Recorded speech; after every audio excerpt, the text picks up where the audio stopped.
Olá, sejam bem-vindos ao canal Vinhos de Bicicleta. Eu sou o sommelier Diego Marra e hoje a gente tem vinho raro em taça, hein? Vinho da Armênia. Já provou? Não? Então vem provar comigo, vamos lá?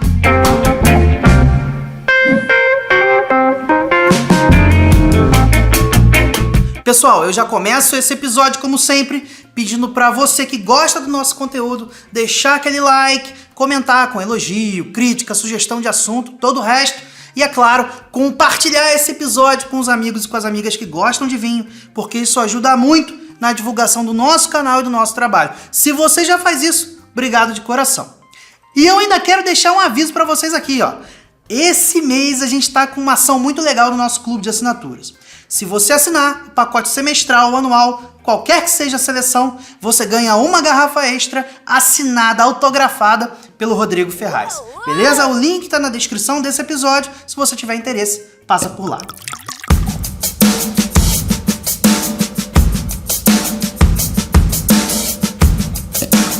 Mas vamos lá, vamos falar da Armênia.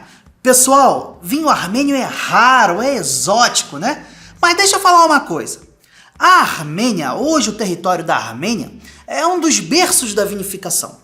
A gente tem que pensar que a Armênia fica no Cáucaso, que é aquela região ali na beirola entre Europa e Ásia. Logo abaixo da Geórgia fica a Armênia, né? E a gente tem muitos indícios hoje, a gente tem evidências arqueológicas concretas de que já se produzia vinho na Armênia há 7.000 anos atrás. Que indícios são esses? Bem, a gente está falando de escavações que encontram tanques antigos de vinificação, tanques de barro com resíduos de semente de uva, lagares de pedra, onde o pessoal fazia a pisa das uvas, né, esmagava as uvas. Então, tudo isso nos leva a crer com muita certeza de que a Armênia, a Geórgia, os países do Cáucaso, eles são realmente o lugar onde o vinho surgiu, né? É o que mais de antigo a gente tem hoje. Aliás, é mais antigo que as primeiras civilizações. 7.000 anos atrás é mais antigo que a escrita. Tudo bem? Agora, como é que o vinho da Armênia acabou virando exótico pra gente? A gente tem que pensar que existem elementos históricos para isso. Em primeiro lugar, a zona onde a Armênia fica é uma zona muito estratégica, geopoliticamente falando. Então, nos milênios que se passaram, essa região foi dominada por diversos impérios estrangeiros. A gente está falando de Império Persa, Império Mongol, Império Otomano, Império Russo. E mais recentemente, a Armênia acabou fazendo parte da União Soviética. Então, só na década de 1990 é que os armênios conseguiram realmente a sua independência e se abriram um pouco mais ao mundo. Agora, mesmo assim, a vinificação na Armênia é pequena, a produção de vinhos na Armênia é pequena e grande parte do que eles produzem fica na Armênia. Pouca coisa é exportado, mais rara ainda são os vinhos que chegam aqui no Brasil, né? Então, como é que esse vinho veio parar na taça hoje? Bem, a gente está sempre procurando coisa nova para vocês provarem. Coisa nova para fazer conteúdo, né? Então a gente achou uma vinícola que tem representantes aqui no Brasil, a Rin Areni. Essa vinícola trouxe pra gente os vinhos básicos, os vinhos de entradas mais simples. A gente provou, viu que tinha bastante qualidade e surgiu a ideia. Por que não trazer o vinho deles mais top e provar com vocês aqui? Vai ser surpreendente pra mim. E esse vinho aqui é bem didático. Vai dar pra gente conversar bastante sobre vinho. Eu sei, pessoal, que tem muita gente que gosta de ter em casa a experiência que a gente tem nos vídeos e por isso gosta de comprar as garrafas. Eu sei também que tem muita confraria que é organizada em torno dos nossos episódios. A gente fica muito feliz com isso. Então, por exemplo, você reúne os amigos em casa, compra a garrafa e bota lá o episódio rolando, vocês vão provando junto. Legal! Então, para essas pessoas que querem comprar a garrafa, sim, é raro, mas a gente conseguiu umas poucas garrafas e elas estão disponíveis no site, o link está na descrição. Se você tiver interesse, entra lá. Mais uma vez, são poucas garrafas, mas eu acredito que a gente consiga atender todo mundo, beleza?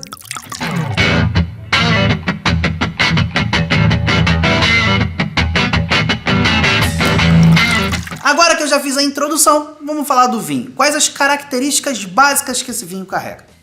Ó, esse é um vinho tinto, seco, feito na região de Veitz-Dzor, tá? É uma região conhecida dentro da Armênia.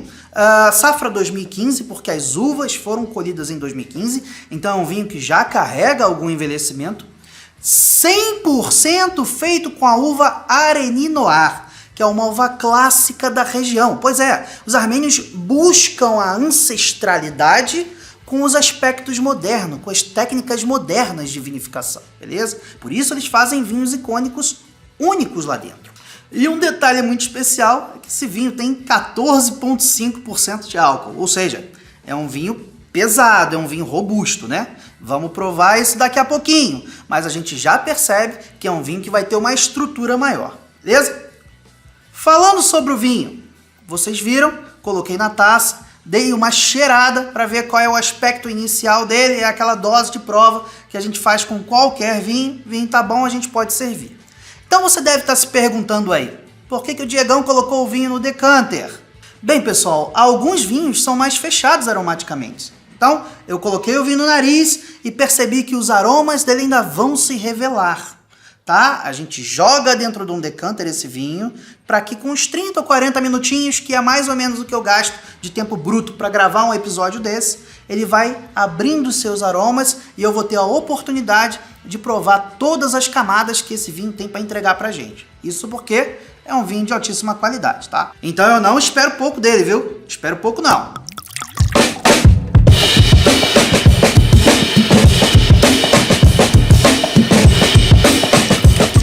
Pessoal, aqui papelzinho branco pra gente fazer a análise visual do vinho. Primeira coisa, vamos lá, ó. Esse é um vinho que tem uma coloração rubi média para rubi profundo. Ele tem bastante cor já. Além disso, ele tem um halo acastanhado, sabe a pontinha do vinho aqui em cima? Ele já apresenta uma coloração mais laranjinha. E isso é condizente com a idade do vinho. Esse é um vinho de 2015, já tem algum envelhecimento. E com o tempo, o vinho tinto ele vai desbotando. Ele vai trazendo essa coloração mais alaranjada, mais acastanhada. Perfeitamente condizente com a característica que ele deve ter, a princípio. Então fizemos a análise visual, agora a gente vai fazer a análise olfativa. Vinho no nariz, primeira cheirada, sem girar a taça, ó. Muito legal isso. Já no aroma eu percebo que é um vinho de intensidade média. Ele não é explosivo aromaticamente, é um vinho elegante, que entrega fruta vermelha madura, moranguinho aqui, morango bem maduro, sabe? Com alguma coisa de própolis e terra molhada, um toquezinho, uma nuance sutil. Isso já é aroma de envelhecimento. Agora, no vinho que não decantou, no vinho que não aerou, espera só daqui a pouco que a gente vai passar pro decanter e esse vinho abrindo ainda mais os seus aromas vai mostrar as camadas, os processos que a vinícola, que o enólogo pensou. Isso é super interessante. Já vou falar disso. Calma aí, não corre não. Agora vamos colocar o vinho na boca para ter a primeira percepção de como esse vinho é. Ó.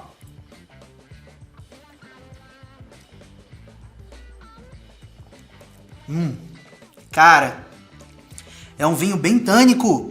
Preenchimento em quantidade. A gente está falando de muito tanino. Bochecha, parte de cima da língua, a gengiva, tudo secando. Numa acidez muito equilibrada. É uma acidez média alta de um vinho que já envelheceu, ou seja, o tempo, em tese, já fez com que essas características tenham sido arredondadas, né? Mas ainda assim, é um vinho que apresenta bastante volume em boca. Bem legal isso, é uma característica de um vinho muito estruturado. E aí você pode pensar, Diegão, mas pô, o vinho não tinha que ter, tem 14,5% de álcool, a uva amadureceu pra caramba. O vinho não tinha que ter um aroma explosivo, padrão daqueles Malbecs que a gente pega lá em Mendoza, né? Os vinhos australianos, vinhos da África do Sul de lugares muito quentes. A Armênia é um lugar quente? Pessoal, essa é uma pergunta muito interessante. E aqui a gente precisa se aprofundar num detalhezinho a mais. Mas perceba só, o sol faz as uvas amadurecerem.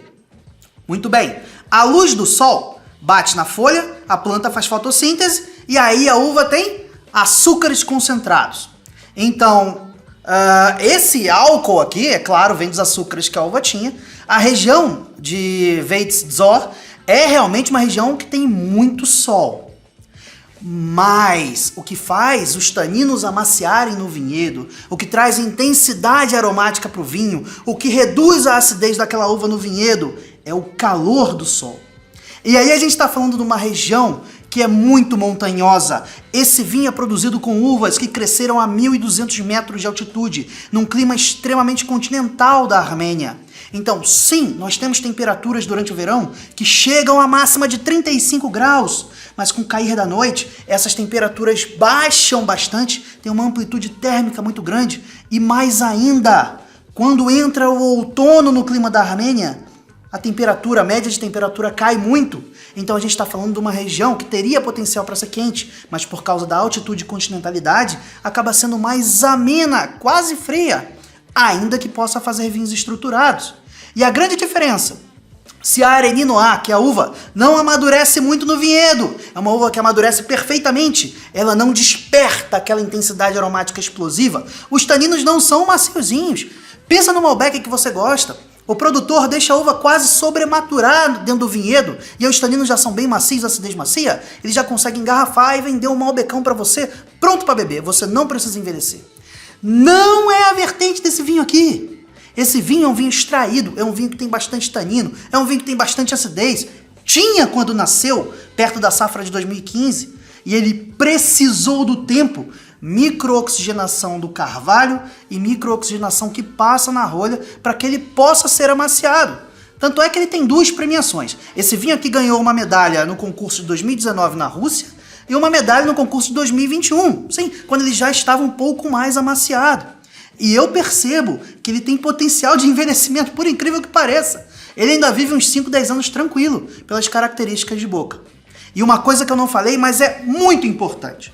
Quando a gente fala de um vinho que vai envelhecer, o vinho tem que ter tanino, o vinho tem que ter álcool, o vinho tem que ter acidez. Sim, são conservantes naturais. Impedem que esse vinho seja dominado por micro-organismos e seja destruído. Mas tem um detalhe muito especial. O vinho tem que ter concentração de sabor da fruta, persistência. Por quê? Porque se um vinho meia boca envelhece, ele perde os aromas de fruta. Sabe aquele vinho que você até cheira bem, é aromático talvez, mas você botou na boca, decepciona, o gosto da fruta já vai embora? Pois é, porque é um vinho que não tem persistência, não tem final. Esse vinho aqui tem um final longo, dura mais de 6 segundos na boca. Você sente o morangão, tô sentindo até agora aqui, falando com vocês, dei uma golada no vinho, tô sentindo até agora. Então é um vinho de alta qualidade. E isso está muito ligado à quantidade de uvas que a parreira foi conduzida a ter, né? O produtor que busca uma pequena produtividade, ele deixa a parreirinha com poucos cachos de uva, para que ela tenha substâncias químicas que extrai do solo, da natureza e concentre nessas poucas uvas. Então o vinho tem muito sabor na boca.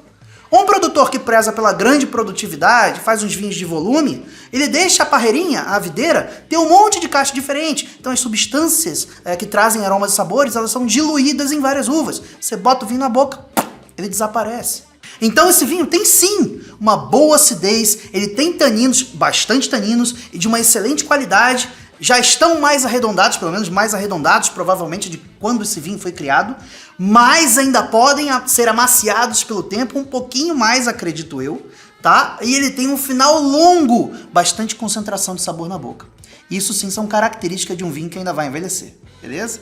Olha o quanto a gente conversou só com uma golada de vinho, né? Muito bem, vou servir na taça agora o vinho que vem do Decanter.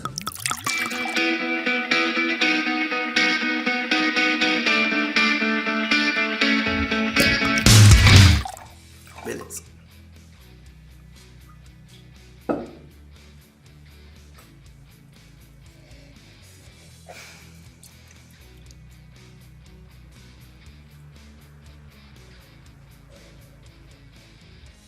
Cara, o vinho muda. E tem que mudar, né? Essa técnica de aeração dentro do decanter é muito importante para vinhos que apresentam camadas aromáticas de sabor. Então, o que eu já encontro aqui? Sabe aquele morangão?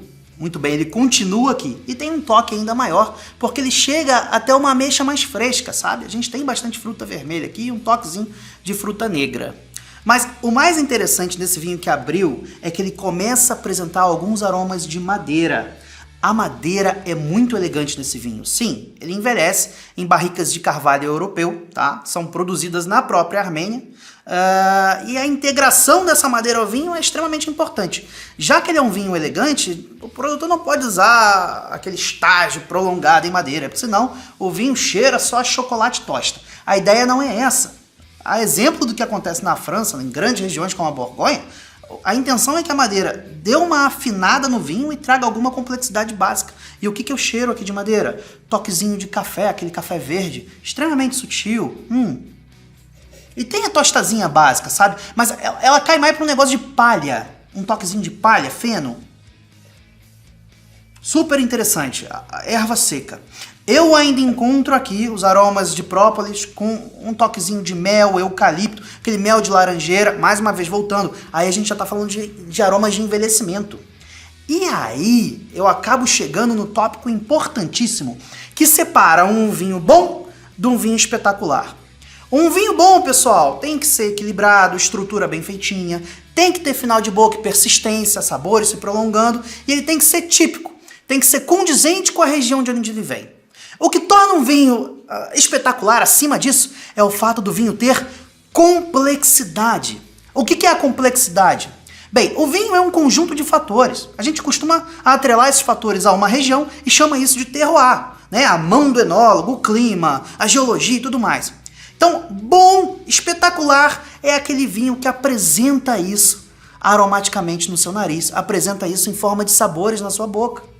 Então, aromaticamente falando, o processo de amadurecimento em madeira está aqui. O processo de envelhecimento que esse vinho já começa a apresentar está aqui. As frutas estão aqui. Tem até um cheirinho de pimentinha. Pimentinha preta. Que eu realmente não sei se vem da rusticidade da própria uva, porque eu não tenho tanta experiência assim na área Ninoá, são poucos os vinhos que eu provei, né?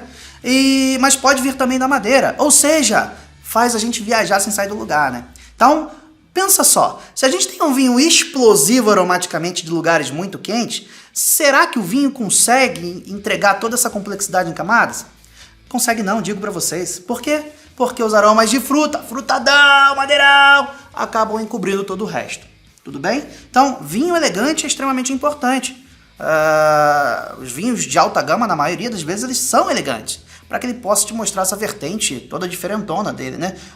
Todos os aromas que compõem a sua estrutura, todos os sabores que compõem a sua estrutura. Isso é muito interessante para mim.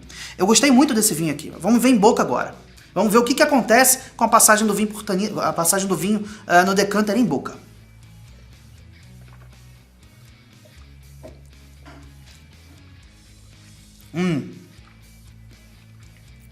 Final longo se mantém, acidez preservada ainda aqui. Os sabores. A gente tem a fruta, mas o mel de laranjeira que eu comentei, na boca se realça. Então, com o passar dos anos, o que vai acontecer? Esses aromas de envelhecimento vão acabar dominando o vinho. Daqui a uns 10 anos, talvez, os aromas de fruta vão desaparecendo lentamente e só sobra a terra molhada, mel, eucalipto e coisas do gênero. E sendo muito sincero, um vinho velho demais que passou do ponto, ele acaba não ficando agradável por causa disso. Eu compreendo o toque de terra molhada ser totalmente agradável, porque ele está em conjunto com outras coisas. Mas, a partir do momento que você só tem terra molhada, pensa assim, você não consegue beber 2 taças. Pessoal, gostei muito desse vinho aqui. Cara, bem icônico, complexo, persistente, tudo que um vinho de alta gama tem que ter. Fui positivamente surpreendido, sem sombra de dúvidas. E digo mais, não acho que você tenha que abrir esse vinho se você comprar. Lembrando, tá disponível no site da Vinho de Bicicleta, link na descrição desse episódio. Se você tiver interesse, passa por lá. Mas se você comprar uma garrafa, tiver uma garrafa em casa, nem sugiro que você abra, por exemplo, no churrascão com a família. Não. Eu acho que esse vinho combina muito mais com um jantar a 2, ou você apreciando lentamente o vinho sozinho, ouvindo música, ainda que o ideal para ele seja uma harmonização, quantidade de taninos, essa boa acidez, concentração de sabor, casa muito bem com um prato mais pesado, sabe? Carne de panela talvez, ou um ossobuco com polenta, fica muito legal, vale a pena você provar. Essa é a minha dica. Do mais, se você gostou desse episódio, queria pedir mais uma vez para você deixar o like, compartilhar com os amigos e um grande abraço. Saúde, viva o vinho da Armênia. Cheers!